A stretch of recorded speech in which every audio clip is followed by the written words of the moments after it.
வணக்கம், நான் உங்கள் வழக்கறிஞர் ஜார்ஜ் பிலிஜன். இந்திய தண்டனை சட்டம் பிரிவு 84 பற்றி தான் இந்த வீடியோவில் பார்க்க போகிறோம். செக்ஷன் 84 ஆஃப் IPC பற்றி தான் இந்த வீடியோவில் பார்க்க போகிறோம். வாங்க வீடியோக்குள்ளே போகலாம்.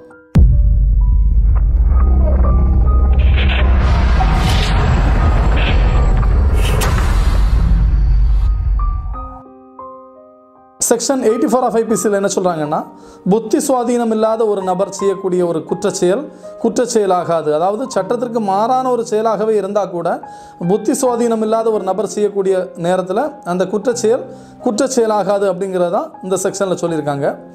ஒரு எக்ஸாம்பிள் பார்த்திங்கன்னா, ஒரு புத்தி சுவாதீனம் இல்லாத ஒரு நபர் வழியில் போயிட்டுருக்காரு. அப்படி போகக்கூடிய நேரத்தில் ஒரு நபர் ஏதாவது ஒரு பிரச்சனை பண்ணவோ இல்லை அவராகவே ஒரு கம்பெடுத்து ஒரு நபரை அடிக்கவோ செய்து அதனால் ஒரு காயம் ஏற்பட்டாலோ அந்த குற்றச்செயல் அவரை தண்டிக்க முடியாது. ஏன்னா அவர் சுய நினைவில் செய்யக்கூடிய குற்றம் இல்லை. புத்தி சுவாதீனம் இல்லாத ஒரு நபர் செய்யக்கூடிய குற்றச்செயல் ஆகாது அப்படிங்கிறதான் செக்ஷன் 84 ஆஃப் IPCயில் சொல்லியிருக்காங்க. இந்திய தண்டனை சட்டம் பற்றி வீடியோக்கள் பார்த்துட்ருக்குறோம். இந்திய தண்டனை சட்டம் பற்றி நிறைய சந்தேகங்கள் உங்களுக்கு வரலாம். உங்கள் சந்தேகங்களெல்லாம் நீங்கள் கமெண்ட் பாக்ஸில் கமெண்ட் பண்ணிங்கன்னா உங்களுக்கான தகவல்கள் உடனடியாக வந்து சேரும். அதாவது அடுத்தடுத்த வீடியோ போடுறதுக்கு எங்களுக்கு உற்சாகமாக இருக்கும். தொடர்ந்து வீடியோக்களை பாருங்கள். வீடியோ பற்றின கருத்துக்களை கமெண்ட் பண்ணுங்கள். நன்றி, வணக்கம்.